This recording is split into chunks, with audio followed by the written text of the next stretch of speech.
Hello, all. Welcome to another lecture. So in this lecture, I'm going to talk about realist or realism, and it is one of the most important, dominant, traditional theory of international relations.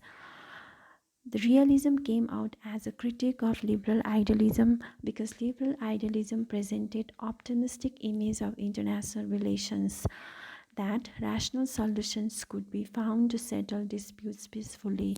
According to the liberal idealism, human nature are good and they are rational. So if we apply this character in international relations, then we can achieve cooperation and peace. Again, what they have argued is that if we form any kind of international organization or institution, so that can help to regulate the behavior of the countries. Again, they give more emphasis to the economic interdependence. If the country involved in the economic activities, then cooperation is possible. Country avoid avoid war. Okay, so country cooperate with each other. So the idea which was presented by the liberal idealism, it became failed after the First World War. So the events which are taking place in 1930s and 50s, they failed to address such events, and that's why the new group has been emerged as a critic of liberal idealism, and they called themselves as a realist. And realism has significantly influenced not only in practice but also in the academic study of international relations, and they basically focuses on the power seeking behavior of the human beings. And in order to survive in the international system, power is very important. Okay, so like in order to defend yourself from the others, so power is very important. And that's why they presented the deeply pessimistic image of the international relations and described the world the way it really is rather than how we wish it to be. Realists presented reality of the world, what is going on in the world, not which based on the optimistic or the impractical view which was presented by the liberal idealism. And they highly critical about the approach which has been given by the liberal idealism, and realist gave them as a name idealist and the utopians. So that's why they give utopians and the idealist name to the earlier approach to the international relations. And also argues that idealists search to find a cure for the disease of war resulted in their ignoring the role of power, and nation states shared a set of common goods. So why liberal idealism failed to address such issues? Because they have ignored the role of power, and countries cannot set a set of common interest. So in order to survive in the international system, country always pursue for the power. Okay, and the events, the great debate which was took place in 1940s, out of the debate between idealist and realist, out of that particular debate, realist became victorious because realist offers something of a manual for decision making, decision makers looking to maximize the interest of the state. So that's why it remains a dominant tradition in the study of international relations. So realist presented the best explanation. So the events which were taking place in 1940s and 50s, and idealists failed to address such events. Okay, and that's why realist became the victorious. And there are various elements of the realism, and so the basic realist ideas and assumptions are what realists have presented. So the first assumption of the realist, what they have presented is a pessimistic view of human nature. So realists presented the negative view of human nature. So human nature is always self-rooted, self-centered and self-regarding, and they cannot trust to the others, and they always go for the self-help. And second assumption of the realism is international relations are necessarily conflictual in nature, and the international conflicts are ultimately resolved by the war. When the human beings are always guided by self-interest and they cannot trust for each other, so that led to the conflictual situation, and that conflict ultimately resolved by the war according to the realist.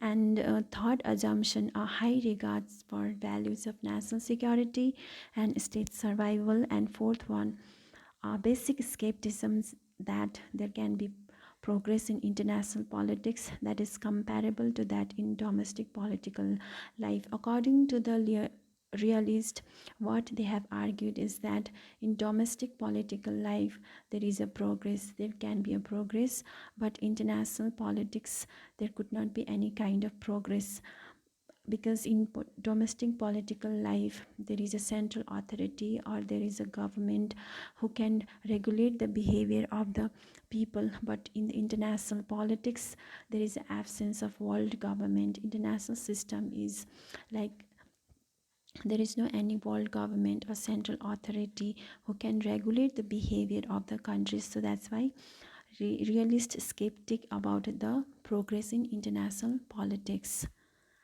And realists believe that the goal of power, the means of power, and the use of power are the central preoccupation of the political activity. So, in order to survive in the international relations or international system, countries always pursue the power. So, that's why international politics portrayed as a power politics, an arena of rivalry, conflict, and war between states in which the same basic problem of defending the national interest and ensuring the continued survival of the state. And that's why country always go for their national interest and ensure the survival of the state. Again, the core assumption of the realist is international anarchy. International anarchy means a system where there is no overarching authority or the world government. According to the realism international label, there is no any world government or a central authority who can regulate the behavior of the countries. Okay, and international system there are various actors, and among the actors states are the preeminent actors. And what is the main aim of the state is to protect its citizens and its territory, and to promote welfare and human life. And there are various other actors like international organization, non governmental organization, but according to the realist they are either less important or unimportant. On the other hand, in the international relations the states are not equal, so there are hierarchy. Some of the states are very powerful and some of the states are not powerful, and the states which have economically and military sound, they are known as a great powers in the international system. And we'll be talking about the distinction between the classical realism and the contemporary realism. Classical realism is one of the traditional approaches to IR that was prominent prior to the behavioralist revolution of the 50s and 60s. Behavioral revolution took place in 50s and 60s, so classical realism was the prominent before the behavioral revolution, and it is basically normative in nature and focuses on the core political values of national security and state survival. And classical realists have lived in many different historical periods from ancient Greek right down to the present time. On the other hand, contemporary realism basically scientific in nature and focuses on international system or structure. So, who are the early classical realism? So, early classical realism were the Greek historian Thucydides, Niccolo Machiavelli, and Thomas Hobbes.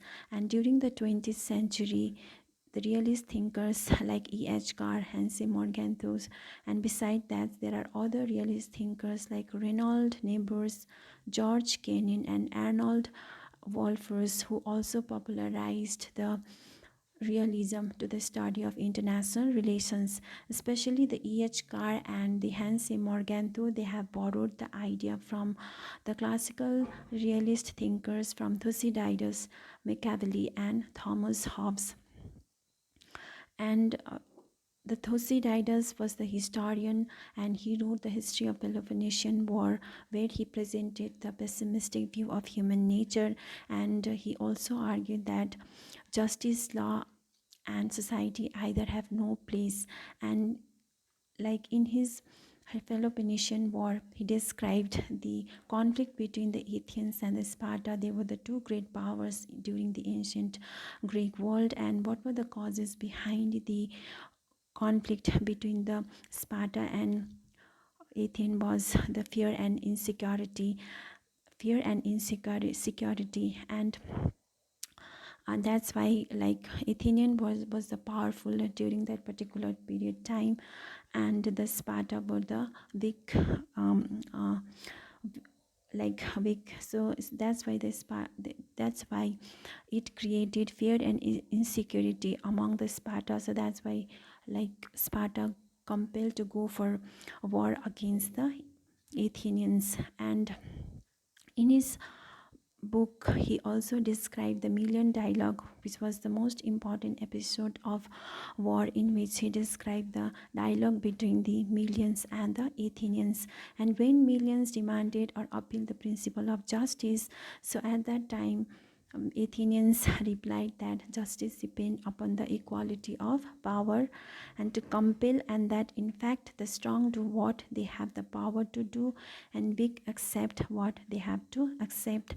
So justice, it is not about the equal treatment for all, it is about knowing your place, about adapting the natural reality of unequal power. So it clearly shows the security and the survival are the primary between the Athenian and the Sparta. And again, one of the most important classical realist thinker is your Machiavelli, in which his book he presented like the ruler should be like lion and he should be quality of fox, and this is the most essential elements when you conduct any kind of foreign policy. And like supreme political value is national freedom, so that is independence. So the rulers have to be responsibility to ensure the security and survival of its citizen and the state. And if rulers are not astute, crafty, and adroit, they might miss an opportunity that could bring great advantage or the benefits to them and their states. So Machiavelli assumption is that world is dangerous place, and in that particular world, if you want to survive, so you need to maximize your power. Okay, you have to pursue the power. So that's why in order, so the main responsibility of the ruler is to protect your state, your territory, and your citizens. And that's why the ruler should have a quality like lions and the fox. Okay, so this also shows the realist perspective, okay, in his particular period of time. Now coming back to the Thomas Hobbes. So Thomas Hobbes in his book Leviathan, he also presented same kind of pessimistic view of human nature. So human nature is lost for power. So he presented the state of nature in the pre-civil condition state of nature. There is no any kind of central authority to regulate the behavior of the citizens. Okay, so in that state of war, every man against every man, so there is no any central authority to protect the life of the individual. So that's why for that, in order to survive in that particular state of nature, so you have to pursue the power. So in according to the Hobbes, in that state of nature, the life would be solitary, poor, nasty, brutish, and short, because there is no any central authority or the sovereignty who can regulate or who protect the life of an individual. So the state of nature is like in the international politics. Okay, so international politics is like state of nature, and there is no any central authority or central government who can regulate the behavior of the countries. So for that you have to pursue the power in order to survive in the international relations, international system. During the 20th century, okay, so 20th century, there are two most important scholars who borrowed the idea from the Thucydides, Machiavelli and Hobbes. So one of the most important is your E.H. Carr, and E.H. Carr in his book The 20 Years of Crisis, which greatly or profoundly criticize the liberal idealism. And what he argues is that international relation is conflict rather than cooperation, and there are profound conflict of interest both between countries and between the people. So like the interest of like conflict of interest among the people. On the other hand, like the countries always go for go for or pursue the power. So there is a conflict of interest uh, between the people and the countries. And the countries those countries will always attempt to preserve and defend the privileged position. So the countries who are in privileged position, they always want to preserve that privileged position. And World War II is not a new, according to the E.H. Carr. It is the conflict between the haves and haves not. And haves countries, like they are the satisfied powers and wanted to hold on with what they had, like countries like Britain, France and USA. So they are the haves countries and they always want to hold such power. Okay, so they are the satisfied power. On the other hand, have nots, they are the dissatisfied and they want to change the status quo by use of force. So the countries like Germany, Italy and Japan, so they are the have nots country and they want change and they want to change the status quo. So that's why the international relation is a conflict between the haves and have not, and that's why the international relation is a struggle between such conflicting interest and desires. Another most important 20th century realist thinker is your Hans de Morgenthau. So he was a German scholar and who fled to the USA in 1930s, and the 30s escape from the Nazi regime in Germany. And his most important book, okay, The Politics Among Nations, The Struggle for Power and Peace, which was first published in 1948. It is the most important, a landmark book for the study of international relations. And he presented the realist view of international politics, and he also brought realism in the United States with a great success. So before the like realism in the United States, idealism was a popular theory. Okay, and he brought the realism first time, realism in the United States.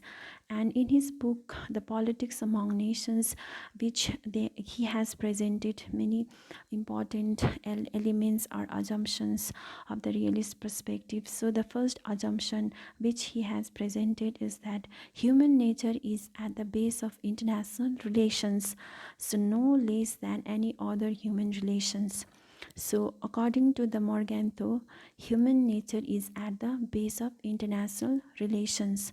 So like human always pursue self-interested power seeking.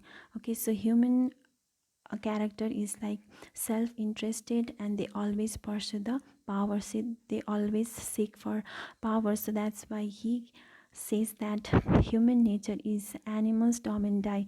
Animus dominandi means lost power. So human always pursue power and they seek for power in order to survive. So likewise, state is also self-interested and power seeking. So who runs the state? So individual runs the state, and the individuals are who? Humans. So humans are always self-interested and they are the power seeking.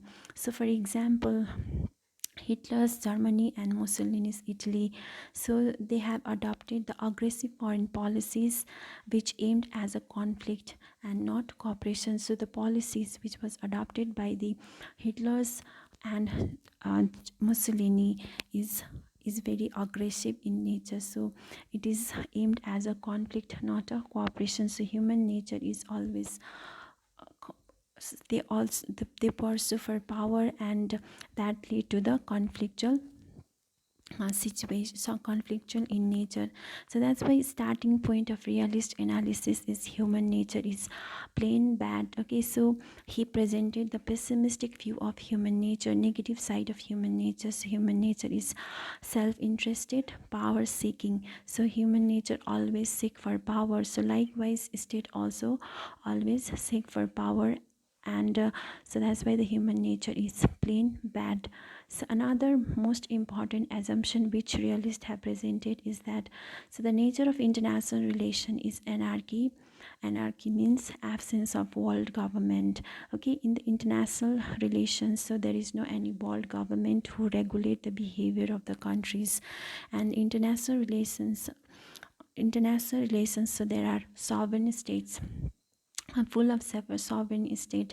Unit of analysis is your sovereign states, and all the sovereign states are, they were armed, and they were armed means they were militarily militarily sound, economically sound, and they have also armed and ammunitions, and they always facing with each other.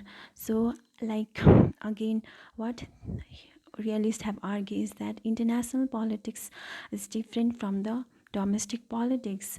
Why? Because in the domestic politics there is a central authority who can regulate the behavior of the individual, but on the other hand, international politics, there is an absence of world government. There is no one to protect your right. Okay, so there is no one to regulate the behavior of the countries. So in that case, each sovereign country always have to pursue the power in order to survive in the international relations. So that's why self-help through power, they can self-help through the power. So power is the most important element in order to survive in the international system.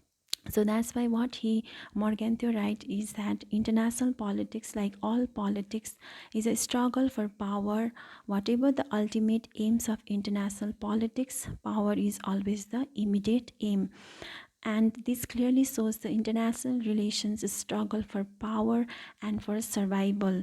And the quest for power certainly characterized the foreign policies of Germany, Italy, and Japan during the Second World War. And third assumption which was presented by Morgenthau is your cyclic view of history. So cyclic view of history, so non-progressive view of history. What he presented, that progress is not possible. According to the realist, progress is not possible in history. Okay, so non-progressive view of history. How like non-progressive? So we have already known that international system is anarchy. So anarchy means absence of government, and the unit of like analysis in the international system is your sovereign state. And the sovereign state means like so self-governing rule. So no one country can interfere your internal or external office of the particular country. So the sovereign means self-governing rule, and each self-governing rule and each sovereign state have a, like they are armed in nature. Okay, so they have the military powerful, and they have also arm and ammunition. So in that case, like in order to survive in the international system, you never know what time another country will attack. So in order to survive, so you need to do what? Self-help. And in order to do self-help, you have to pursue a power.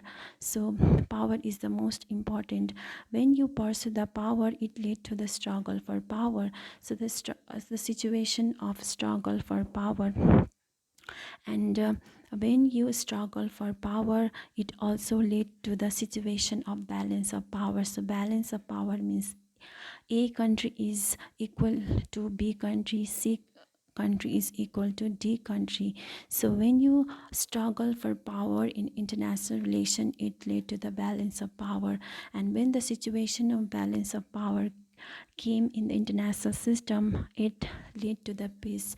So according to the realist, the meaning of the peace is nothing but the absence of war. But when this balance get disturbed, it led to the war and again the anarchy. So for example, when in 1815, when Napoleon lost, so the Congress of Vienna was signed and led to the balance of power. So the balance of power maintained like from 1815 to 1914. But in 1914, balance of power um, disturbed, and it led to the First World War. And again, after the First World War, Treaty of Versailles was signed in 1919, so that also led to the balance of power till 1913, from 1914 to 1939. So after 1939, balance of power got disturbed and it led to the Second World War. And after the Second World War, United Nations was formed, and the like balance of power is maintained within the Security Council of United Nations among the five countries. Okay, so five countries like your France, Russia, China, USA, and UK. So they have a veto power. So balance of power is maintained among these countries. So that's why, according to the realist, like there is no progressive view of history. But on the other hand, according to the liberal idealism, progress is possible. Okay, so if we like form any kind of international organization, so progress is possible, but realist progress is not possible in the international system.